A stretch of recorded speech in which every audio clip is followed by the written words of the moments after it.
What's up, everybody? My name is djrcon.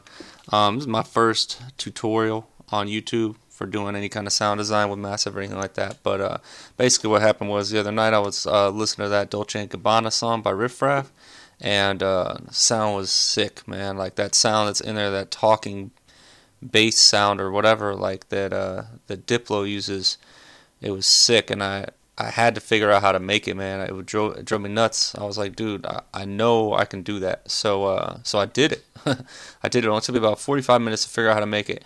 So I'm going to show you guys how I made it, because I couldn't find any other tutorials online on how to make a sound like this. If anybody knows one, I mean, feel free to point it out. You know, put it in the comments or whatever. But yeah, I couldn't find anything. So I figured it out on my own from scratch, and it came out pretty good. So we're going to start with the basic, new sound, file new. And, just like everybody else, let's start over here. Change this saw square, whatever this is that it starts on, to acid. And then drop the pitch down -24. I actually put mine at 0.08, so it's kind of like off tune a little bit. Make it sound like, I don't know, a little bit more interesting, I guess.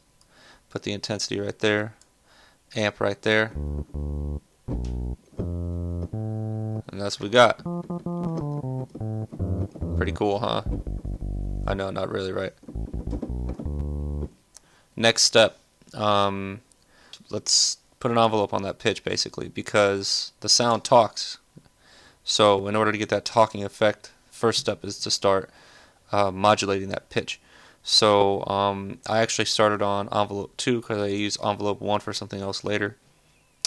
So yeah, go to envelope 2 and then set your attack right about there. Keep the level down about 11 o'clock, 10 o'clock, something like that. And then you want your decay right around 9 o'clock there. And crank this all the way. And then that is the envelope we are going to tie to the pitch. That's what's going to do our pitch modulation. So go ahead and put that up here, and then raise it up 12. Turn the volume up a little bit for now. We'll have to turn this down later when I put more stuff on here, but for now.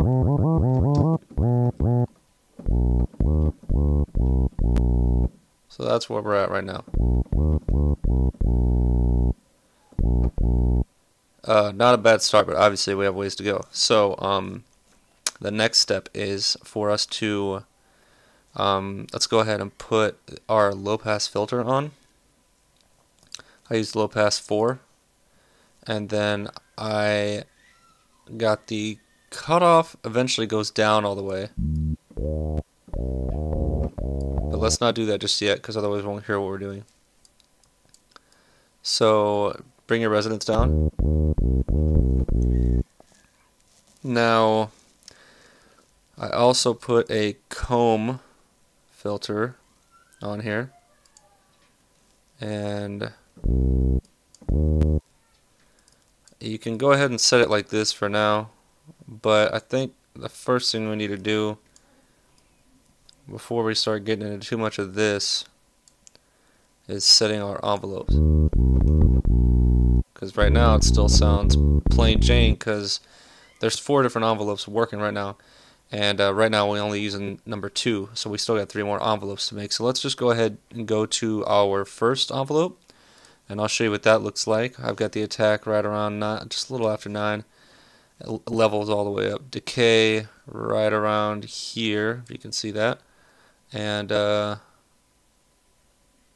then the level for that decay is right here.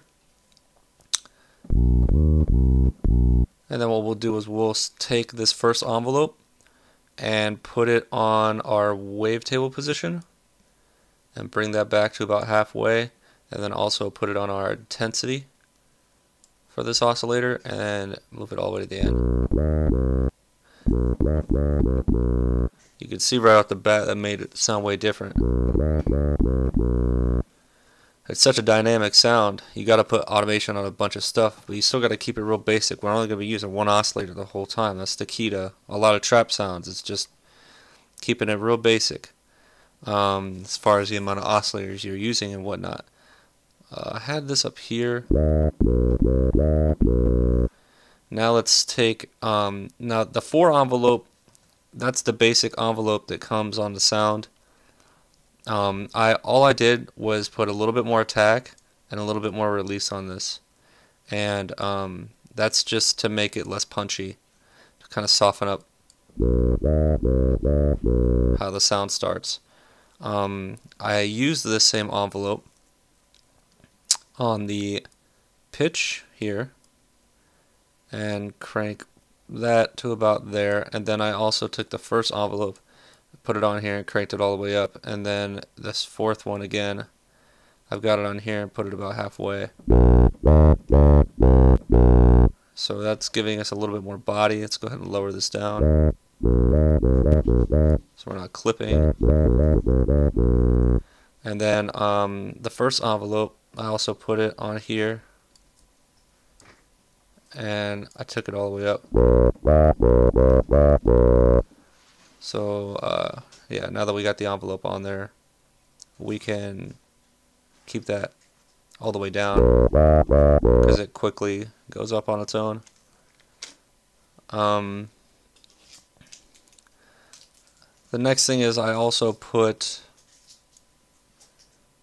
the second envelope on this, and this is just so that the comb filter doesn't get introduced until a little later in the sound, so it starts off simpler and gets a little grittier. It's really subtle, so if you don't hear the difference, that's why. Alright, now let's go on to the third envelope. That's the last envelope that I made, and this envelope looks like this.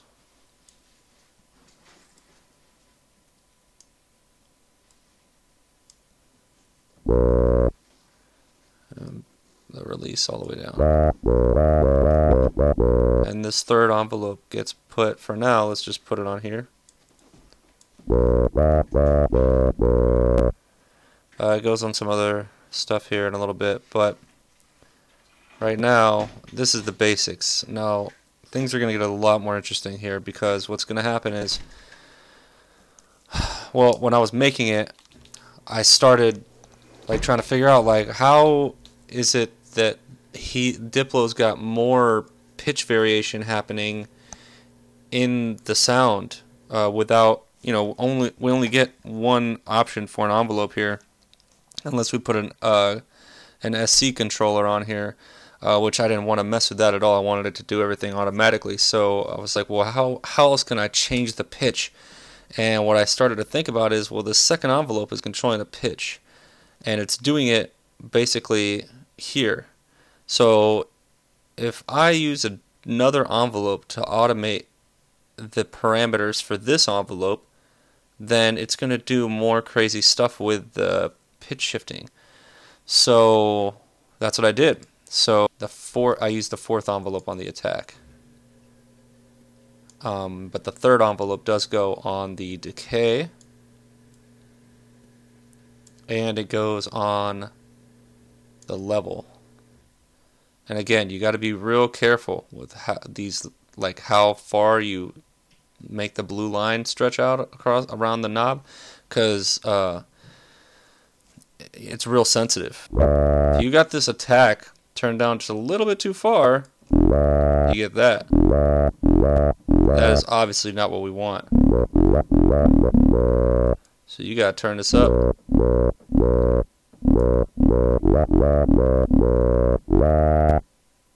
So it smoothly leads into the, I don't know, the pitch, whatever it's doing in here. So you can see how the way the pitch is changing over time is much more dynamic now. Now I did add envelopes to some other features in here. I think these are kind of subtle, but I'm going to show you anyway. I did take 2 and put it on the level of 1 for the decay, and I turned it almost all the way up. The difference may not even be noticeable, and this may not even be necessary. but I'm going to show you anyway. And then I took the fourth, put it on the level here, turn it up there. And that's it. That's it for automation on automation, or envelopes and envelopes, I guess. And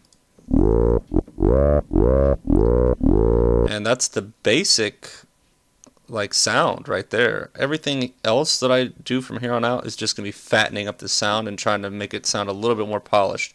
So I did put feedback on here, started all the way at the bottom, took the third envelope, tied it to there, and just brought it up just a little bit just to give it some body as it progresses.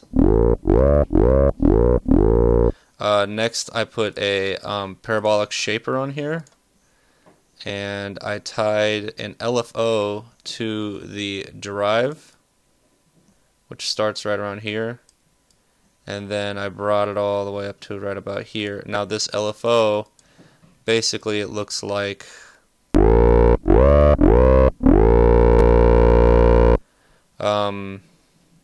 not too complicated there.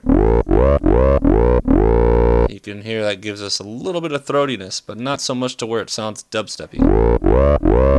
And if you think it sounds too like dubsteppy or whatever, then just bring down this drive.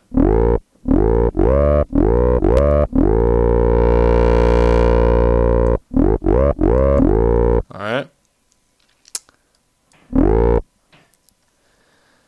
Now, effects. That's basically all we got left. So basically all I did was put a dimension expander on here, and put that there, put this here. That just makes it sound fatter. Make sure you adjust your volume accordingly so you don't clip. And then a little EQ. And I think that's about it. Ever so slightly adjust these two. I brought the frequency down here and the high shelf, put it all the way up. Just to make sure we're nice and bassy on that. And that's it.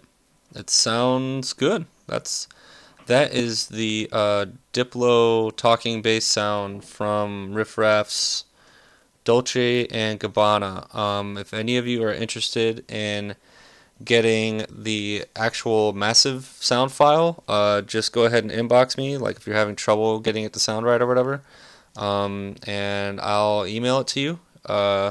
You can send me a message on YouTube or just email me at it's djrcon, so djrcon @gmail.com. And I'll be more than happy to hook you up with a sound file. Otherwise, hopefully you made it correctly. And also, I mean, I thought the most interesting thing about this sound was just, you know, putting envelopes on envelopes. That's the sound in a nutshell. Thanks for watching. Please subscribe if you guys have a sound that you want me to try and figure out. I'll be more than happy to give it a try. Otherwise, if you want a beat, hit me up. This is what I do. Music is my life. Thanks for watching, y'all. Peace.